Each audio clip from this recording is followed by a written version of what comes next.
fighting between Israel and Hamas enters its sixth day.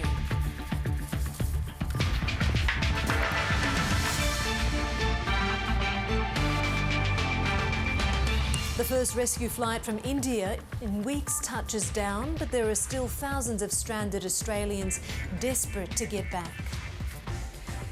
A UK criminal investigation throws up more uncertainty around the owners of the Whyalla Steelworks. And meet the women chosen to combat vaccine misinformation in multicultural communities. Good evening and welcome to ABC News. I'm Mariam Saab. In Gaza City, Israel has bombed a high-rise building housing international media offices, including the Associated Press news agency and Al Jazeera media network. Occupants were reportedly warned to leave ahead of the targeted strike. 13 people were killed as a result of Israeli airstrikes in the Gaza Strip on Saturday, as Israel intensifies its assault on the Palestinian territory. Meanwhile, militant group Hamas launched rocket strikes across central and northern Israel, reportedly killing a man in a suburb of Tel Aviv and injuring others. 140 Palestinians and 9 Israelis have reportedly been killed in the last week. Middle East correspondent Tom Joyner reports from near the Gaza border. The growing human cost of deepening crisis. Fadi Tanani is burying his brother, sister-in-law and their 4 children. The youngest was just 2. His entire family wiped out in one Israeli airstrike in Gaza. 5 rockets came and his wife was pregnant. They have no mercy, not for children or adults. Israeli forces are continuing to pound Gaza from the air.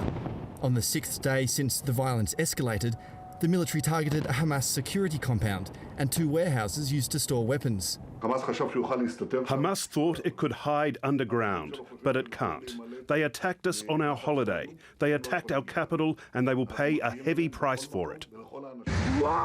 A barrage of rockets also fell into Israel from Gaza overnight, this one hitting a fuel depot in the nearby city of Ashdod. As the conflict played out in the skies, the tension was felt on the streets. A massive protest in the occupied West Bank saw Israeli forces using tear gas and rubber bullets to control the crowd. But it turned deadly as Palestinians threw rocks and petrol bombs, with soldiers using live ammunition. At least 11 Palestinians died. The confrontations in the occupied West Bank mark a broadening out of the conflict after days of hostilities in Gaza, as fears grow that a ground invasion could be launched in the Strip.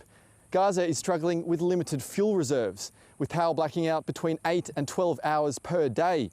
Water is also a scarce resource, and UN agencies estimate at least 12,000 Palestinians have been displaced from their homes. The fighting has the potential to unleash an uncontainable security and humanitarian crisis and to further foster extremism.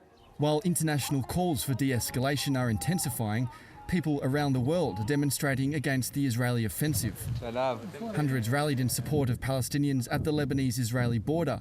One Lebanese protester died after he was shot trying to cross over. Similar scenes played out in nearby Jordan, Turkey, and even cities across Australia. Israel and Palestine! In Sydney and Melbourne, thousands turned out in solidarity and with hope the violent conflict can be de-escalated. We need to be loud, we need to be big in numbers, and we need to scream so we can be heard.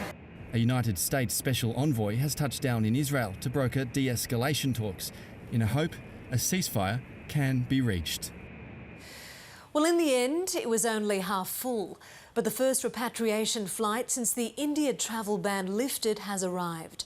It's relief passengers tonight now settling into quarantine in Darwin. But the future is less clear for 70 Australians who either tested positive to COVID-19 or are close contacts. The government has defended leaving them behind, arguing it's the system working. Here's political reporter Tom Lowry. The fortunate few with a ticket to safety. After the India travel ban lifted, the first repatriation flight in weeks touches down in Darwin. Just 80 vulnerable Australians are on board. We were so excited, finally. Jatin Wig, his wife and son were supposed to be among them. Children, eating toes, peas and toes. They spent 4 weeks isolating in Delhi before being moved to a hotel ahead of the flight home. We were just dancing all night to toddler tunes. Absolutely no suspicion. Hours before they were to depart, they tested positive and were told they couldn't board the plane. They don't know what comes next. The whole medical system here is in shambles. If it does get serious for any one of us, I'm not sure, how would I be able to get help? We really need to ensure that we have a system in place to bring these people safely home so they can receive the medical care here in Australia that they require. 70 Australians who were supposed to be on that flight have been left behind, either because they tested positive or are close contacts. Some argue Australia has a legal and moral obligation to help. The idea that our healthcare system would be overwhelmed by, say, 70 cases of people, it's really quite laughable, and it just doesn't stack up. But for a government selling a message of safety and stability, it's a risk too great. We've got to maintain our health settings because we know how damaging both to the lives and the livelihoods of Australians an outbreak here would be. There are 10,000 Australians in India waiting to come home. More are going to test positive and be told until they recover, there's no seat on a plane for them. The federal government has already copped some political heat over its India travel ban. It could now face new pressure over what to do with those it's leaving behind. Tom Lowry, ABC News, Canberra. 5 months after being acquitted of multiple indecent assault charges, more actors have come forward accusing Craig McLachlan of sexual harassment. An explosive court document obtained by the ABC reveals a string of fresh allegations against Mr. McLachlan, including that he groped and kissed actresses and bullied a male actor. The allegations are contained in the ABC's defence in defamation proceedings, which Mr. McLachlan brought against the national broadcaster in 2018. Lorna Knowles from ABC Investigations has this report. It was Tamsin Hayes' first television acting gig, playing the role of a corpse in season 2 of the hit series The Dr. Blake Mysteries in 2014. I was just covered by a sheet and just wearing my underwear underneath, and in the dialogue he says something along the lines of, "She was very beautiful." She was pretty. She certainly was. He leaned very, very close to my face and just started whispering in my ear, "You are very beautiful," and then other things like that. In the ABC's defence document, Ms Hayes alleges the crew had to do several takes because Mr McLachlan kept whispering in her ear. There was another incident where he leaned down and went to tickle me, which again made them call cut, and I was just playing dead at this particular point, but I had to hold my breath and keep really still. I just wanted to do my job. On her third and final day on the set, Ms Hayes was leaving the studio when she says Mr McLachlan followed her into the car park. He came up really close in my face and said, "I didn't get to say goodbye to you properly," and then grabbed my face with both his hands and kissed me on the lips, open mouth, with tongue. I was so shocked. I didn't know what to feel. I didn't want it. It didn't feel good. Tamsin Hayes is one of 3 actresses to allege that Craig McLachlan sexually harassed them. In the defence document, Anna Sampson alleges that during the filming of Dr. Blake in 2014, Mr McLachlan placed his hand on her buttock. She says she was so surprised she forgot her lines. During the second take, she alleges Mr McLachlan again placed his hand on her buttock. The court document also contains allegations from 2 new actors who starred opposite Mr McLachlan in the Rocky Horror Show. Tegan Wooters, who played Janet, alleges he harassed her for kisses in her dressing room and kissed down her stomach on stage. Tim Madron, who played Brad, alleges Mr McLachlan bullied him after he refused to participate in an unscripted joke on stage. Mr McLachlan denies all the allegations and is suing the ABC and Fairfax over reports in 2018 that he harassed 3 other co-stars. Lorna Knowles, ABC News. Well, once again, doubt has been raised over the future of the Whyalla Steelworks in South Australia. Owner GFG Alliance recently announced a deal to keep the plant operating after the collapse of its major financier, Greensill Capital. That deal is now in question, with Sanjeev Gupta's GFG Alliance under investigation in Britain for fraud and money laundering. The company says it will fully cooperate with the investigation. Sanjeev Gupta's rise to becoming the so-called saviour of Whyalla was built hand in hand with money from Greensill Capital. Now his steel empire and its relationship with its former financier are under scrutiny. This has been a recent announcement, and I think has probably caught a few people either by surprise or off guard. It just adds to the uncertainty in Whyalla. The UK's Serious Fraud Office is investigating GFG and its deals with Greensill. At the same time, it's trying to refinance after Greensill's collapse. Lex Greensill's business model of supply chain finance supported companies around the world. We take capital largely in developed markets and we deploy those in multiple jurisdictions globally, as I said, kind of over 170 countries. When his business collapsed earlier this year, a British parliamentary committee demanded answers. Mr Greensill, are you a fraudster? No, Ms McDonough, I am not. And Sanjeev Gupta was left to refinance his company's debts. That looked to be going well when GFG recently announced a new backer for the Whyalla Steelworks and Tarmore coal mine in New South Wales until today. News of the British probe initially saw GFG's new Australian financier White Oak say it could no longer negotiate with the company because of the investigation. It now says refinancing efforts are ongoing, with the deal subject to finance and due diligence checks. While in Whyalla, almost 2,000 workers wait.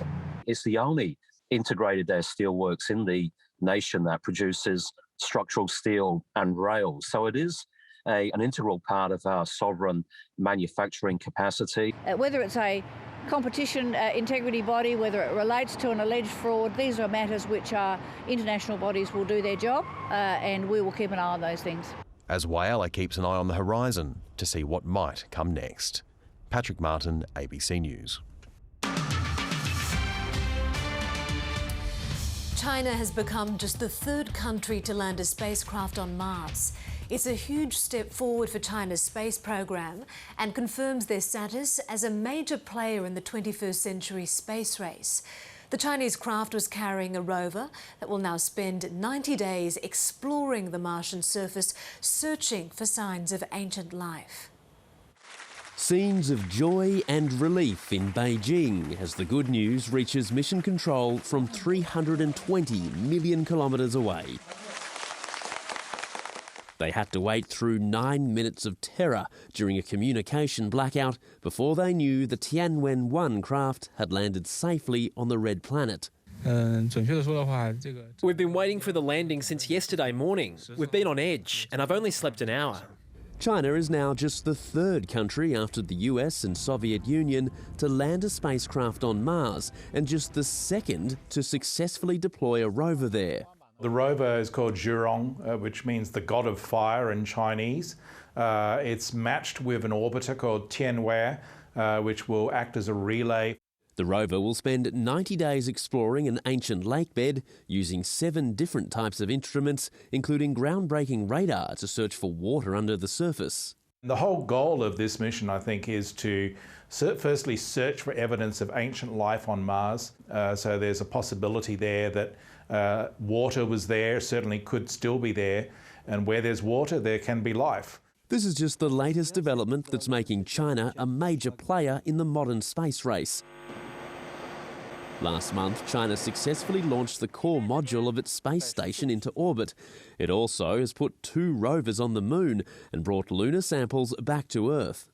Chinese are catching up in many areas in terms of the technology they're developing. The Chinese want to be as the leading space power of the 21st century, certainly by the middle of this century. Both the United States and China say they have long-term plans to send humans to Mars.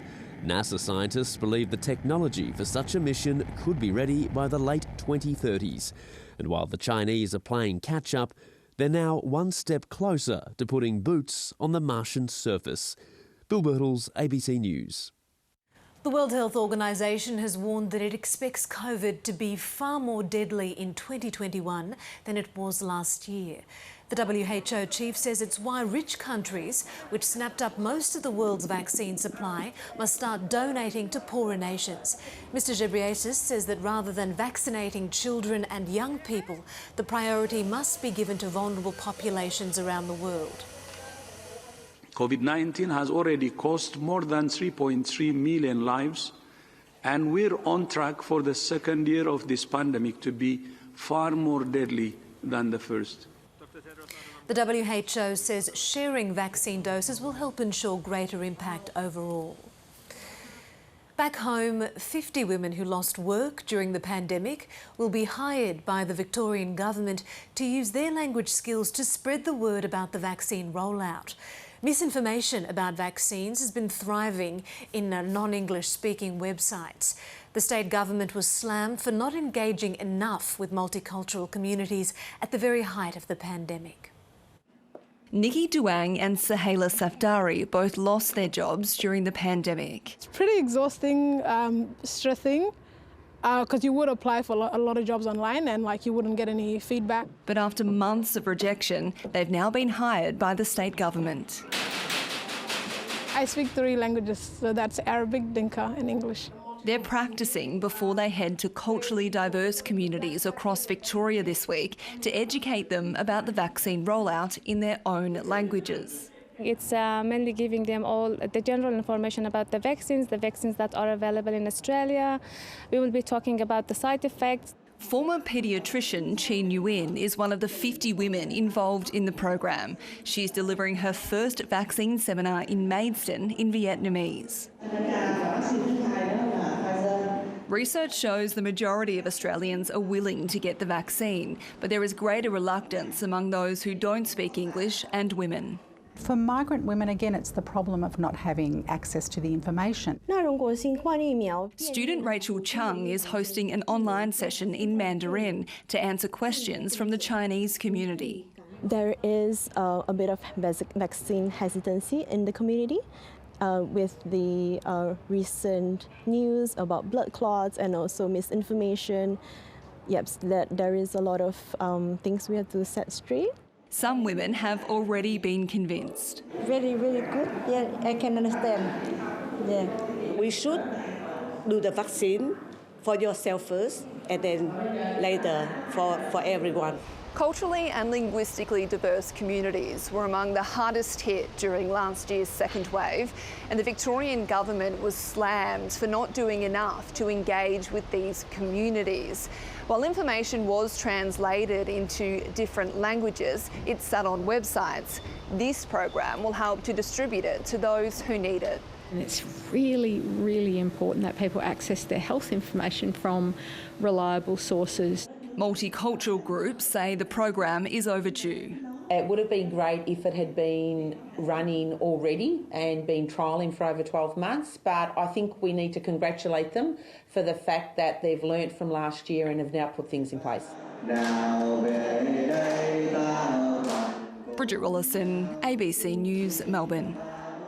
Members of Adelaide's Bhutanese community have gathered for their 13th annual Settlement Day ceremony. It's a celebration of the success and determination of those who fled the country for a safer life in Australia during the 1990s and early 2000s. Isabel Damon went along. Adelaide's Bhutanese community is the largest in the country. At this ceremony, they're celebrating life in Australia and new opportunities after years of displacement and trauma. I was in the refugee camp for 18 years, and then in 2008 I got an opportunity to move to Australia. To keep my identity and my culture and language alive, and then just want to celebrate our community. More than 100,000 members of Bhutan's Nepalese ethnic community were forced into refugee camps in the early 90s. Many from the tiny mountainous kingdom between China and India eventually resettled in the US. But Bhutanese people also started arriving in Australia from 2008. We were stateless and homeless back in the refugee camp. Once we settled in Australia, we have our own identity. Adelaide's community had been growing rapidly, especially in the northern suburbs. That was until the pandemic hit, impacting Australia's refugee intake. I know there are a lot of community members still waiting in refugee camp to be resettled in either in Australia or other countries. It's something this community hopes can happen again soon, so even more can join in at settlement days to come. Isabel Damon, ABC News, Adelaide.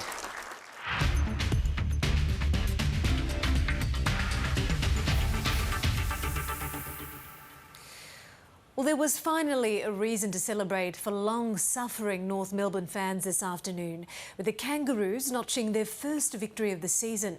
Last night, St Kilda suffered a double blow. They lost to the Cats and lost their ruckman Rowan Marshall for at least a month there with a foot injury. Today, the Lions smashed the Gold Coast Suns by 73 points. Sydney added to Collingwood's woes, winning comfortably at home, while David Noble got an excellent birthday present. He's recorded his first win as an AFL head coach as the Kangaroos bounced Hawthorn by 7 points. In Launceston, the Hawks wanted to show their Tasmanian fans just how the team's rebuild is going. But it was the veteran who had them cheering. Well, how good is Luke Brewster from a goal? Chad Wingard's also pretty handy. He had a shot and hit a shooter. 2 straight for Hawthorn, and he's taken out the cameraman in the process. The Hawks led by 26 at the first break, and they were kicking away to an even bigger lead in the second. One of the toughest tasks in football, Hawthorn in Launceston. But North Melbourne had studied up. The comeback was a simple case of addition. One major. For their third. Never in doubt from Taylor Garner. Plus another goal. And that's true to form. He slots it. Add another 6. For his first goal of the season, Curtis Taylor. Massive momentum swing in this. And the margin was looking tighter. Trailing by 22 at the main break, North continued the sum game. One against the grain for North, and they're on the way back again. The Roos kicked 8 goals to 4 in the second half to seal their first win of the season. The footy gods have done it again, and the drought is broken. Sydney's past month of footy has left them shaken with 3 losses from 4 games. And Collingwood was stirring things up further at the SCG. And here he is from directly in front, and the upset might be on today. Sydney needed a lift, and they needed it quickly. Catley to finish it off in the end, and the Swans fans rejoice. And from there, Sydney pulled away. He's got a runner, goes to Warner, who can kick a goal for the Swans. Most exciting passage of the day. The Magpies scored just 1 goal in the whole second half as the Swans sealed a 30-point victory. Georgie Tunney, ABC News. The NRL is on track to double its record for the most sin bins in a round, with the league cracking down